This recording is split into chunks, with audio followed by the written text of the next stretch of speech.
நமஸ்தே நமஸ்கார் நமஸ்காரம் நமஸ்கார். நான் தான் உங்க டிடி டெல்லி தமயந்தி. வெல் புதுசா நான் இப்போ ஒரு பெரியவர்கிட்ட இருந்து இந்த பிசிக்ஸ் கெமிஸ்ட்ரி பிலாசபி அதெல்லாம் கத்துக்கிட்டு இருக்கேன். அந்த விதத்துல அவரோட நாலேஜை உங்க கூட ஷேர் பண்ணிக்க போறேன். Actually the physics of chemistry is philosophy and the philosophy of chemistry is physics and the physics of chemistry is philosophy. புரியல, இதெல்லாம் இப்போ உங்களுக்கு புரியாது. கூடிய சீக்கிரம் ஒரு குரலை தமிழ் பேச வச்சு அது மூலமா எக்ஸ்பிளைன் பண்ண போறேன். அண்ட் இதோட வேலைவா கொஞ்சம் மைண்ட் ரீடிங்கும் கத்துக்கிட்டு இருக்கேன். உங்க மனசுல எல்லாம் என்ன ஓடுதுன்னு கரெக்டா சொல்லவா? ஐயோ வந்துட்டாடா மொக்க போட அப்படின்னு தானே யோசிக்கிறீங்க. ஆனா இன்னைக்கு நோ மொக்கை, டைரக்டா ஷோக்கு போறோம். Welcome to yet another episode of வெட்டு ஒண்ணு துண்டு ரெண்டு. இன்னைக்கு நம்ம நிகழ்ச்சியில வந்திருக்கிற கெஸ்ட பத்தி சொல்லணும்னா ரொம்பவே இன்ட்ரெஸ்டிங்கான ஒருத்தர். என்ன எல்லா ஷோலையும் இதே சொல்றேனேன்னு பாக்குறீங்களா? நம்ம நிகழ்ச்சிக்கு வரவங்க எல்லாருமே வித்தியாசமானவங்க தானே. இந்த கெஸ்ட பத்தி சொல்லணும்னா சொல்றதுக்கு ஒண்ணுமே இல்லைங்க. இல்ல அவர்கிட்டயே டைரக்டா கேட்டு தெரிஞ்சுக்கலாம் அப்படின்னு சொல்ல வந்தேன். என்ன மொக்க போட மாட்டேனேன்னு சொல்லிட்டு மொக்க போடுறேனேன்னு பாக்குறீங்களா? Well, let's welcome the director of the Museum of Notorious Killers, Dr. Shiva Prakasam.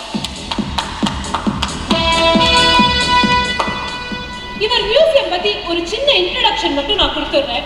மற்றதெல்லாம் நம்ம அவர்கிட்டயே கேட்டு தெரிஞ்சுக்கலாம். இவர் மியூசியத்துல நிறைய சிலைகள் வச்சிருக்காரு. முக்கியமா குரூரமா கொலை செஞ்சவங்களோட சிலைகள். உதாரணத்துக்கு ஆட்டோ ஷாக்கர், சார்ல்ஸ் ஷோப்ராஜ் இந்த மாதிரி. இப்போ சமீபத்துல ஒரு வதந்தி வேற கிளம்பிருக்கு.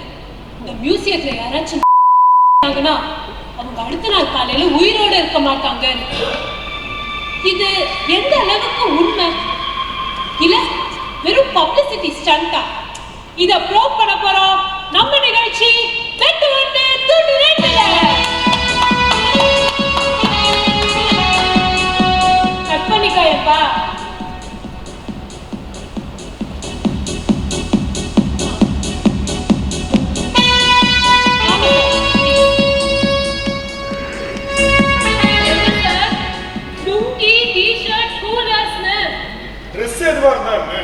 பேசுற விஷயம் தானே முக்கியம்.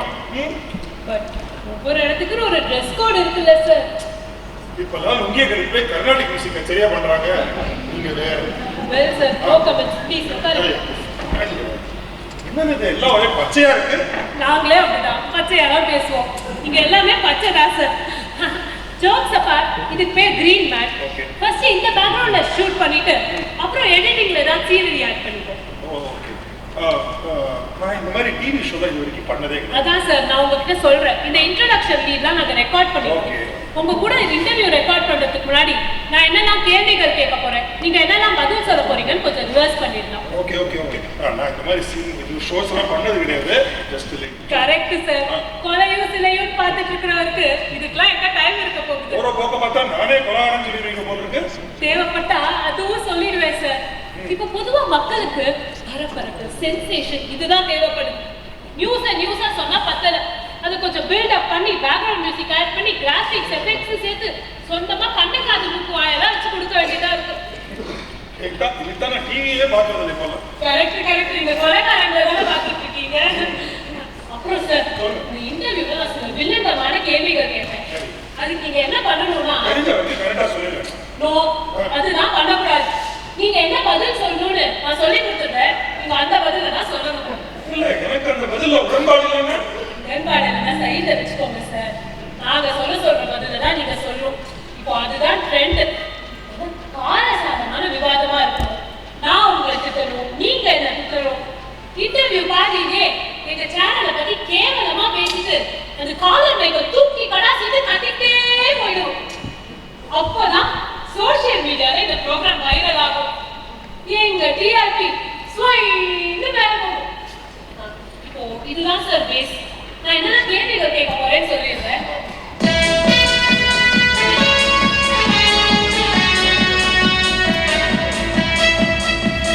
Super sir.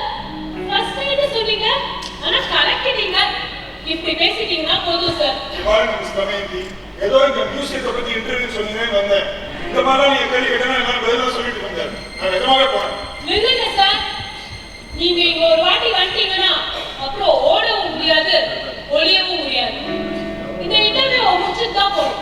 இல்லனா உங்களை பத்தியும் உங்க மியூசியம் பத்தியும் நாங்க பிராட்காஸ்ட் பண்ண போற ஃபேக் நியூஸ்ல ஒரே நாள்ல உங்க மியூசியம் இழுத்து மூடுற மாதிரி பண்ணிடுவோம். என்னமா பிளாக்மெயில் பண்றீங்களா? எஸ், பிளாக்மெயிலே தான். என்ன பண்ண முடியும் உங்களால? பப்ளிசிட்டிக்காக வாட்ச் மீடியாக்குள்ள வந்துட்டீங்கன்னா அப்புறம் மீடியாவை பகிச்சுக்க கூடாது சார். மரியாதையா உட்காருங்க.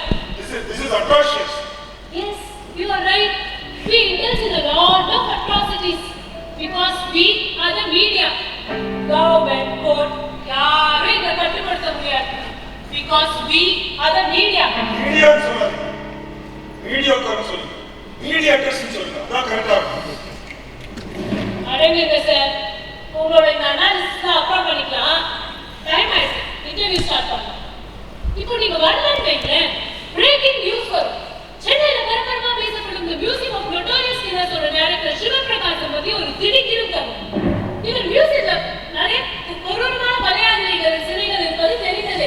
ஆனா நாங்க டெஸ்டிங் ஆபரேஷன்ல தெரிய வந்தது இவரே பல கொலைகளை செஞ்சுட்டு உலக சிலையா வச்சிருக்காரு. மேலும் இவருக்கு சொந்தமான 100 ஏக்கர் ஃபார்ம் ஹவுஸ்ல மிக புராதனமான விலையில் வைத்த கடவுள் சிலைகள் கடத்தப்பட்டு பலிக்க வைக்கப்பட்டுள்ளது. ஓ, பண்றீங்களா? Thank you sir. ஃப்ரெண்ட்ஸாக இருப்போம் சார். எதுக்கு தேவையில்லாம பகைச்சுக்கிட்டு? முகத்தை மட்டும் கொஞ்சம் பிளசண்டா சிரிச்ச மாதிரி வச்சுக்கோங்க. கொஞ்சம் சிரிக்கலாம் சார். போதும் சார், இதே மெயின்டைன் பண்ணிக்கோங்க. போக போக மாத்திக்கோங்க. ஸ்டார்ட் பண்ணலாமா சார்? கேமரா ரோல் பண்ணுங்கப்பா. சார் கொஞ்சம் எழுந்துருக்குல்ல. இல்ல சார், நீங்க அங்கேயிருந்து வரணும், அதனால சார்.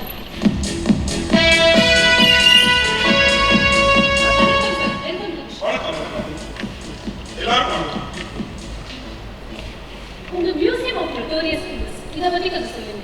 கண்டிப்பா. எங்க மியூசியம் 1994 ஜஸ்ட் ஒரு 5 கொலைகாரங்களோட சிலைகளை வச்சு ஆரம்பிச்சோம். எல்லாம் வெளிநாட்டு கொலைகாரங்க. கட் பண்ணுங்கப்பா. என்ன சார், உங்களை என்ன சொல்ல சொன்னேன்? இந்த பழைய கதையெல்லாம் எதுக்கு சார் சொல்லிட்டு இருக்கீங்க? டைரக்டா விஷயத்துக்கு வாங்க. இந்த மியூசியம் ஒரு பயங்கரமான மியூசியம். இங்க இருக்கிற சிலைகள்லாம் ரொம்ப பார்த்து பார்த்து தத்ரூபமா வெடிச்சு. அதுதான் இந்த மியூசியத்தோட ஸ்பெஷாலிட்டி கூட. பார்க்கவே பயங்கரமா இருக்கும். காந்தி பேதிலாம் சொல்ல சொல்ல மியூசியத்தை பார்க்கணுங்கிற கியூரியாசிட்டி ஏற்படுத்துறீங்க சார். இன்ஃபேக்ட் டே டைத்துல யார் வேணா வரலாம் இந்த மியூசியத்துக்கு. ஆனா நைட்டு வந்து யாராவது ஸ்டே பண்ணாங்கன்னா அவங்க உயிருக்கு நாங்க உத்தரவாதம்.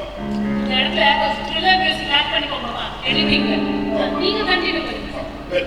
அதனாலதான் மியூசியத்துல நைட் ஸ்டே பண்றதை நான் அலோவ் பண்ணதே இல்லை. இப்போ ரீசெண்டா உங்க மியூசியத்துல ஏதோ ஒரு டெத் நடந்ததா சொல்றாங்க. ஆனா சில டிவி சேனல்கள் அது டெத் இல்ல கொலை அப்படின்னு சொல்றாங்க. சாரி, அந்த மாதிரி எந்த டெத்தும் நடக்கல. யாரும் கொலை செய்யப்படாம இல்லை. Cut cut cut. என்ன சார் சொல்லிட்டீங்க? இந்த கேள்வி கேட்டது உங்களை என்ன பண்ண சொன்னேன்? என்ன பதில் சொல்றது தெரியாம ஒரு மாதிரி பிளாங்கா இருக்குன்னு சொன்னேனா இல்லையா? சாரி, இது அப்பட்டமான போய். இந்த மாதிரி சும்மா இந்த மாதிரி கேள்வி கேட்டு நான் பதில் சொல்லிட்டு இருந்தேன். நான் நிஜமா